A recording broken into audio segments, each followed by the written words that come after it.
We are going to start our show with a quick reminder that FanDuel is America's #1 sportsbook. The NBA is back. The NFL is wrapping up their season. There's no better place to get in on the action than with FanDuel, the official sports betting partner of the NBA and the NFL. You can combine your live bets into same-game parlays for shots at bigger payouts. It gets exciting, especially when your team's making a late-game push. And right now, FanDuel is giving new customers $300 in bonus bets when their first $5 bet wins. So head over to FanDuel.com/UCSS to sign up and play your game with FanDuel, the official sports betting partner of the NBA. We got a winning ticket today, guys. Our friend Dustin West sent us in 2 winning tickets over the weekend from the Cavs-Pacers game.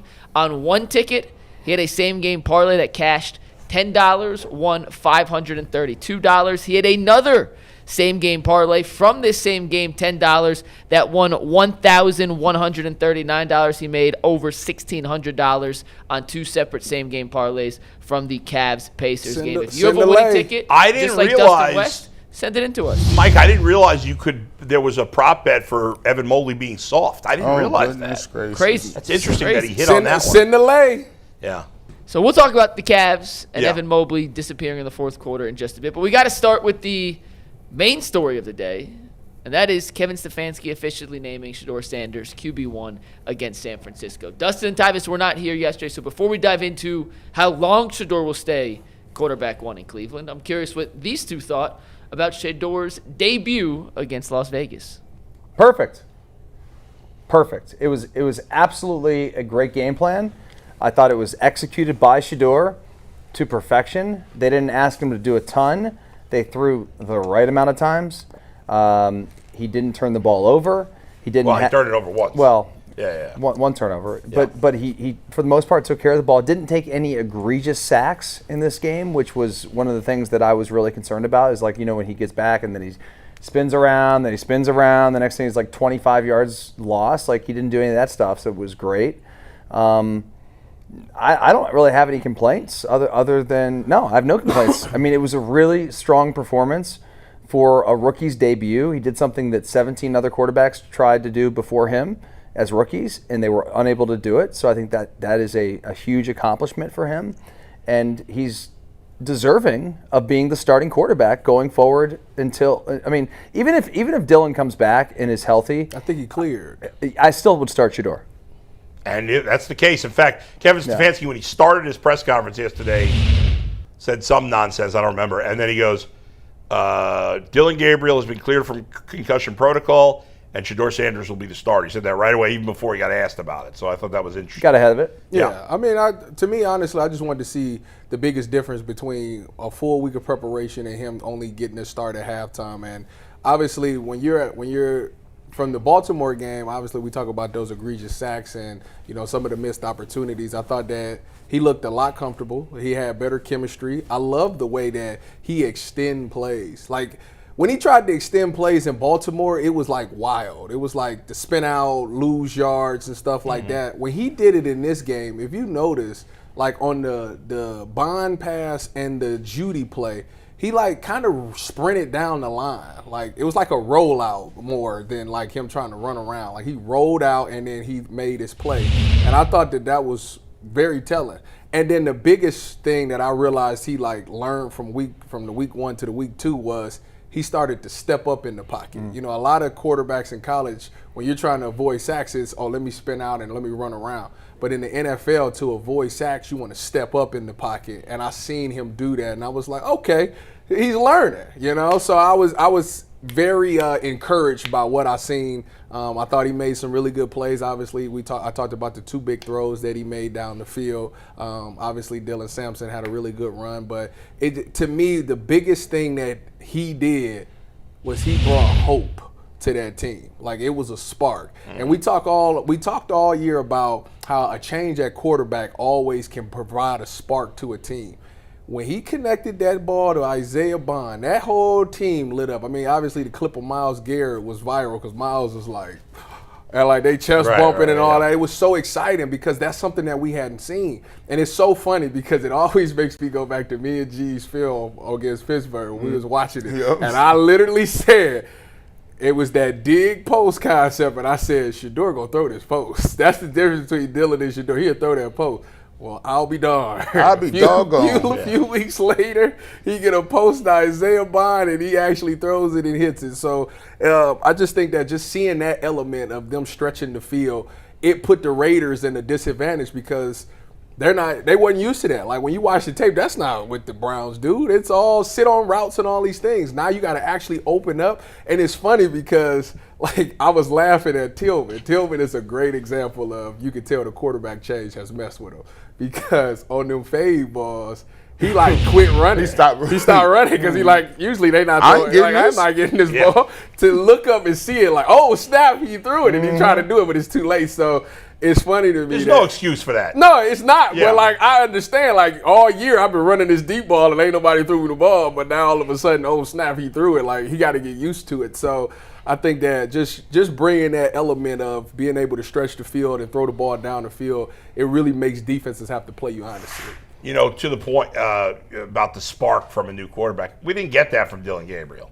I didn't see that on the sideline. What was Dillon's first start again? Minnesota. Yeah. It was his best start against Minnesota. And he had about I wouldn't say it wasn't a spark because I didn't see any. I didn't feel that energy from the sideline. Maybe that's because Dillon Gabriel doesn't have that energy. Right. True. He doesn't have that energy, and that is something that makes Shedeur special. Is because he has that.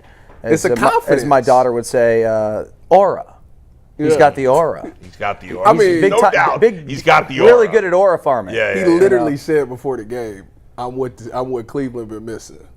You can't say nothing like that and then not go out and perform. Yeah. And said it before, like 2 seconds before the game. Like, he left there and then went to the locker room. Like, specialists is out there. Like, I will say this. You know, like he is just like a sweet guy. Like I think he's like a little. I don't know. Like he's just pure. Like he's a pure, innocent kid, and he loves playing football, and he's super confident in himself. Yeah. And I think he believes everything he says. Let's face it, Shedeur Sanders is the Adam Bull of the NFL. He's cocky and lovable. I'm cocky and I'm lovable. I think I'm the best sports talk host in America. Yeah, but he doesn't come across as cocky to me. Yes, he does, and that's okay. I don't think he does. I love the cockiness. I want the cockiness. I want more. I don't want my quarterback being a soft ass. Wait a minute, you a hypocrite. What? Baker did the same thing and y'all hated it. Well, no, that's not true. No, hold on. I did not hate it at first. I was gonna say that. I did not hate Baker. No, because at first I was like, okay, well that's not true because I didn't hate Baker. I like Baker. So when did it turn? When he started playing crappy. So we should do it if he ever goes out there and plays. It's like I think that's what I think the polarization is that, you know, some people may not be all the way bought into it. Yeah. And so when you are brash and you deliver, first of all, I'm brash all the time. Like I want to wear jewelry. I want to listen to loud music. I listen. I want to I believe in going out there looking a certain type way, and I believe energy and synergy is a thing. And a lot of people don't use that to their advantage. A lot of people feel like you walk through your life and there's no excitement level, and you walk through your life and you just gonna play it even keel. But when you're playing a game like this and it's a savage sport and you got other grown men out there, sometimes the difference between you winning or losing is believing or not that you nice, believing or not that you can do it. Like you gotta. That's the only way you're gonna be successful. That's the only way you're gonna be successful. And it's just like when you walk into a boardroom, and it's no different from in corporate America. You go, everybody is jousting for these positions. It don't really matter how many sales you got or your degrees. Everybody got a degree. It's about what you come in them boardrooms like, button up and talking your stuff, like how you maneuver. Are you gonna fall back? You gonna push back? Because the people that don't give you none of that, them are the people that are not gonna succeed. He got to come out and play like that, and he has to put the pressure on himself. And by the way, his dad put the pressure on him. That's how they live. Like Prime pulls up and he sees him after the game and is like, "Yeah, man, you did all right." Right. You did all right, man. You did pretty good, but go watch that film though. You got to watch that tape. I like that. But he talks like a wide receiver or like a DB. Like, he has that confidence that we. That post game thing when he said something about, man, can you imagine me with the whole season? This is 1 week of practice. Imagine me with a whole all season. And I like it. I did too. Because it was like it was kind of like I know he was serious in his own mind, but it comes across like he's joking, but he's like, I don't know, man. I love the guy. Justin, does it give you? I mean, this is likable. I mean, this is a compliment. Please do not take this the wrong way. Does it give you Jameis vibes in a way? Some, yeah. But I also love Jameis. Yeah. And Jameis. See, I'm not a Jameis guy. But guys, everybody loves Jameis. Yeah. Like his teammates love him. So why? I think Shedeur's teammates really love him too. You know what it is? Yeah. It's because Shedeur, I think Dustin is right when he talks about, like, it looks like a guy that's out there having fun. Yes. Like, when Shedeur is playing, it's like, it's contagious. Like, this man is out there having the time. He makes me makes me have fun watching him play. Yeah, like with everybody, think about it. With Dillon, how many times have we seen, like, Judy walk off with attitude, or these receivers be like, man, because you get out there and you running these routes and all this, but you're not seeing any production from it. Like, you see this dude going out there. I don't know if Judy's a good example after what he did this week. Yeah, he out of line. Yeah. Judy out of line. Listen, y'all. I get what you're saying. Y'all don't understand. Yeah. Judy was about to hit y'all with the crazy dick. Like, he was about to snatch that. He looked like hot sauce. You know how you like, baby. When you jump in the air with it. That dude punched that ball. He was like trying to do like a killer crossover or something, man, and he just hit his hezzy. It was literally it's the AI move. Like, that's the Allen Iverson famous crossover he tried to do with a football as opposed to a basketball, and it didn't work. Man. But yeah, I just think that everybody's having fun. You watch that entire Browns team have fun. And for the first time since the Miami game, I haven't seen them guys out there actually having fun like that, offensively, defensively, and special teams collectively. Yeah. I like when players are not so buttoned up and when they share their emotions, because as a fan, you watch a game, and sometimes it feels like you care more than the players do. Fair or not, that's how it feels sometimes as a fan, right? Sure. You're like, this guy doesn't care. But, like, you could tell Shedeur cares. And you want, as a fan, I want to know that my players are having fun, that they like their teammates and stuff. Maybe that stuff is stupid and doesn't matter. I like it as a fan. And I want my players to like each other, and I want them to be having fun, and I want them to want to win as much as I want them to win. Mm-hmm. And I think you get that vibe with Shedeur, which is why part of the reason why his popularity is what it is. His personality is contagious. The thing that was impressive to me, and I would like everybody to take heed of this. In that press game conference, he said a press conference at the end of the game. He said a lot of things, but he said one thing that really stuck with me. He said, you know, when you look at being given the responsibility of starting and being the quarterback of the Cleveland Browns, and leading everybody in the locker room and being a representation, you know, that's a big thing. Like, that's a big thing to say that somebody is giving you that opportunity to go start and play and be the quarterback. And, you know, I feel a responsibility to the organization. And I think sometimes there's been this thing where we got Shedeur Sanders on one side, and then there's Shedeur versus the entire Cleveland Browns front office or the whole staff. No, Shedeur Sanders is telling y'all, hey, man, I'm rocking for my team. They the one who drafted me.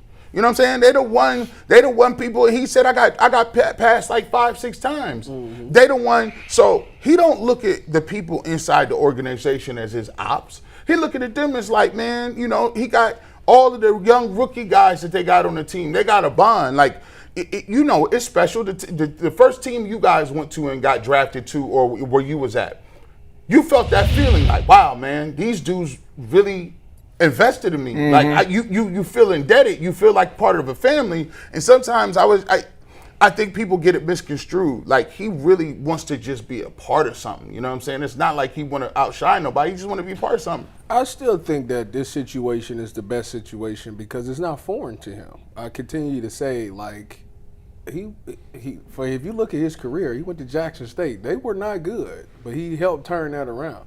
he went to Colorado. They were not good. And they turned back. Terrible. Turned back to so like, it's like the Browns is a perfect situation, and I think that's why he recruited it so much, because he's like, well, it's not different. Like, I've done that before, so I can go there and try to be that piece and help them become relevant again. And I think, if he's got a long way to go until that happens, but that's the guy that knows what it takes, that's done it before. So, like, I think he's really embracing this challenge. And what's so funny is that he's getting everybody to believe that he can be that guy.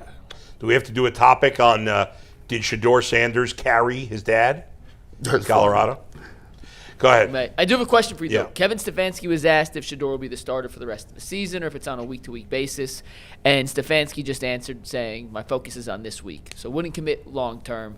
I'm taking that, maybe reading between the lines, fair or not, as it's kind of a week-to-week situation.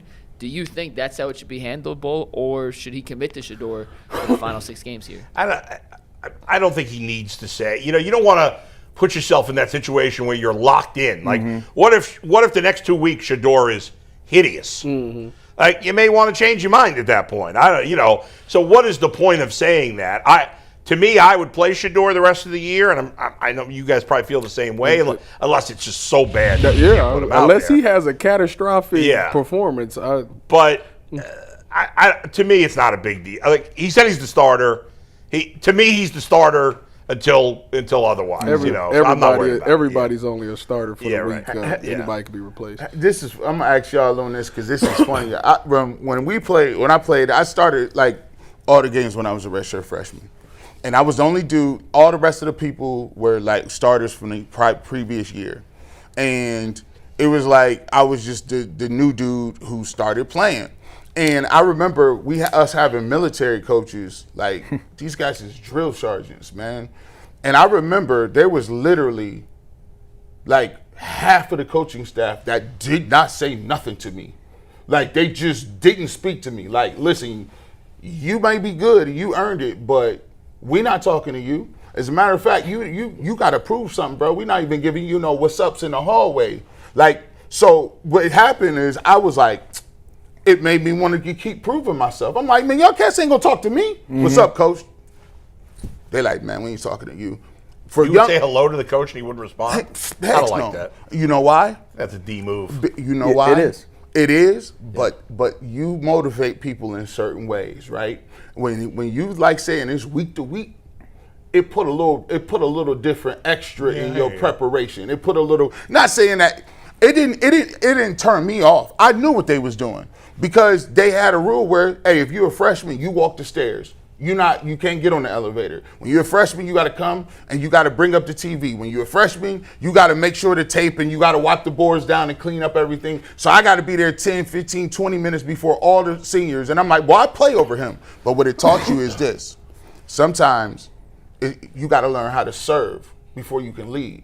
And ain't nothing wrong with serving. And if that's more buy-in, because if he going to say from week to week, and Kevin ain't giving you no reassurance about your job, guess what? Now everybody is on notice like, hey, we holding young boy accountable, but every time he go out and meet that challenge, it's more buy-in, it's more excitement. So I don't got no problem with it. I don't got a problem with that, no game balls, no nothing. Hey, listen, we about to get this going. It's today, and then we're going to see what we're going to do against these 49ers. I'm going to stack that together. Well, it's going to be interesting because so far he's got one bad half, one decent game, and everybody's praising his name. And it's everybody handles things differently. When you get criticized and killed in the media for a week, like it turns you up. You want to really prove somebody wrong. But a lot of the times, the hardest thing to handle is the success, the compliments, because then that goes to your head. Now you start to let your guard down a little bit. So I'm actually kind of interested to see what we get out of this performance from him against San Fran, because to me it speaks volumes.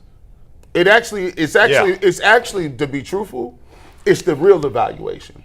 The first one was cool. The first game, you got thrown in there, didn't play well. This game, you was locked in because it was one night only. You don't do this, you might not get no more shots, right? You know what the writing on the wall was. This week, like you said, can you imagine what I would have been doing if I was getting them reps? So now it's 2 weeks in a row. Yeah. It's Tommy Reese. And you're playing a playoff team. And you're playing a team that got some names over there. It's at home. Well, all the names. Can you stack on that? All the names. Is Well, not on the offense. No, Christian I'm talking about the McCaffrey, and defensive you know what I'm side. saying? Defensive side, they're beat up. Yeah. They forced your boy gave up 2 picks. Brock Purdy gave up 3. He was atrocious in the first half. Who you talking about? Brock Purdy? Yes. Yeah, he Purdy was terrible. Well, neither Both quarterback of them played was. particularly well. Yeah. They got so lucky. Like, the Panthers could have easily won that game. Yeah, some of these coaches, they just get away from the running game too quick. Dowdle's been fantastic for them, and they just went away from him. I don't understand. The fact that they had that pick, they were in the red zone, like inside the 15-yard line. They had first and goal at the 1. Right. He throws a pick. Yeah, Dowdle. Give him the ball. Give him the ball. White coaches are Hey, too Sanford, smart sometimes. I seen somebody in the gas station this morning. He was like, "Hey man, G. Bush, I mean the 49ers could be had." I said, "Yeah." Like, of course they can. Like, I watched that game. I'm like, I'm not impressed. Not at all. Like, I'm trying, and especially because you got Myles Garrett and them playing the way they playing. And surprisingly, the Cleveland Browns are surprisingly healthy. Like, their I defense thought you is was They're pretty healthy all year. I thought you was about to say the Browns are favored in the game. No, I was gonna definitely be like, not. what? What's the spread? As of 7? yesterday, the Niners were 6.5-point favorite in Cleveland. I'm here to tell you, I'm let you know right now, I'm picking the Browns to win. I know you on are. Tuesday. All right. Right down. Lock it in. Yeah, book it Tuesday. All right. There you go, 6.5. Who's doing the game this week? Do we know? I can look up for you right now. Ain't a DD CBS? That's a CBS crew. She is, but they had they didn't have that crew on it this past week. It was Tom McCarthy and Ross Tucker. I bet you we've got Andrew Cattle on this week. Andrew's solid. Or Spiro D. They're all solid, dude. People is act like Charles Davis because they're like the D crew on I know. CBS, they're still the 4th best NFL crew. I hear you. That I'm means, not a Spiro guy. That but, means whatever. that means you the fourth best announcing team in the universe. Yeah. Well, not Well, necessarily. there's eight crews basically. Right, there's between 8 NFC. crews. Like, but if they wake up tomorrow, they're better than you. What was your guess? Right. Dustin's guess was Catalan. Nope. A DD. Spiro, Nope. Ross Tucker, and McCarthy. Nope. Charles Davis. Kevin Harlan, Trent Green, and Melanie Which is Collins. the seat. There's Yeah, the third team, right? We haven't had them. too Harlan's much. awesome. I love listening. Yeah, to him. yeah. we ain't The had crazy them. thing is, like, I mean, Harlan's amazing. Yeah. Ian Eagle's in the mix. He's the Yeah. number 1 guy, right? No, Tony Romo and Nance, Nance is and one. then Ian Eagle's number 2. Which he's fantastic. Yeah, and then Harlan's 3. Yeah. 1 o'clock game. I like Trent Green. He's a good analyst. too. He's one of the best. Trent Green, like the Chiefs quarterback? Yes. Yeah. Yeah, so you get a former Never quarterback. heard him before?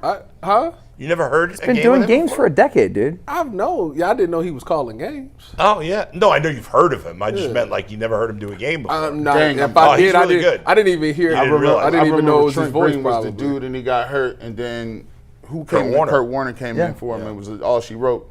It's 1 o'clock. Thoughts on the rating? People were salty last week. They couldn't even watch the game. Like, Well, it's not a nationally televised game, so it's going to be another one where that sucks. Yeah, if could you're be out of hitting. the area and you don't have Sunday ticket, you can't watch Apparently, it. in Columbus, they couldn't see the Man, Browns. they didn't see it. I had it on In Fubo. Columbus? Why was the game not on in Columbus? I don't know. No it idea. was It was a big story, though. Sick. That's it insane. wasn't on in. What was on instead? Just the Eagles It wasn't and on Cowboys. Youngstown. Oh yeah. Ooh. Crazy. You know, That's is wild it work. why? What? So each week, only one network gets a doubleheader. So you can't carry didn't 2 know doubleheaders. But so they decide they must. What was the 1 o'clock game? Was it the Bengals or the Steelers? Steelers. Probably It was- Steelers. So it they was- decided No, the 1 o'clock was Patriots Bengals. Yes. on CBS. And Yes, then it was CBS. another 1 It was o'clock. Giants- It was it was Giants. Vikings and Packers. Okay, so with the Browns on CBS. So in Columbus, for whatever reason, they decided to show, even though it wasn't at the same time, CBS must not have had the doubleheader. They decided to show Patriots Bengals instead of Browns No, the Raiders. No, the Patriots Bengals was at 1 o'clock. I know that, but they couldn't show. They had to show I one or got the other, you. even though I it was got different you. times. Yeah, maybe that's Which what it is. and maybe because they thought Burrow was going to play I don't know. Like, I don't know, but it was maybe they made the decision. They was like the one game we actually want to watch. But you guys have told me that the Browns are more popular than the Bengals. They are. That's why it was so shocking. Yeah, I don't understand. I got to watch it. Yeah, it must have been hot. All right, Mike. Real quick, because Ross just texted me, said he's logging in 1 sec, so we got 2 minutes before we bring our friend Ross Tucker onto the show. Tyvis, you're not here the rest of the week, right? Because Thursday there's no show for Thanksgiving. We will have shows. There'll be new content on the channel. We're just not having a live show. So, Tyvis, I'm going to ask you this, and I'm just curious what you think because we'll ask the rest of the guys tomorrow and Friday. You won't be here. Where is the one area of growth you are most looking forward to seeing Shedeur improve between his first start against Vegas and his second start against the Niners?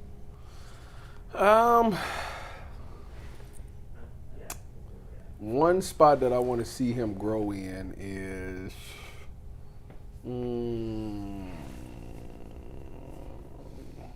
I thought the deep ball was good in provision. Way to put him on the spot there, Mike. Playing, maybe I want to see more like, I feel like the offense got stagnant, for like the second half a little bit. Outside of the Dillon Sampson thing, it kind of got stagnant. So I would like to see more consistency from that. Maybe just playing more on time. Not have to do all that rolling out and having to do all the improvise. Just being able to, I think the biggest difference between him and Dillon is obviously Dillon does a great job of he takes his drop, and when he hits his drop, he know where to go with the ball. I would like for Shedeur to get that part of his game down. I think a lot of the times, it's like a one read thing where it's like this is where you're going no matter what, and when he does it well. But if that's not there, can he boom, boom, all right, boom. I want it to be more snappy. I think that could be one of the areas that I would love to see him improve in.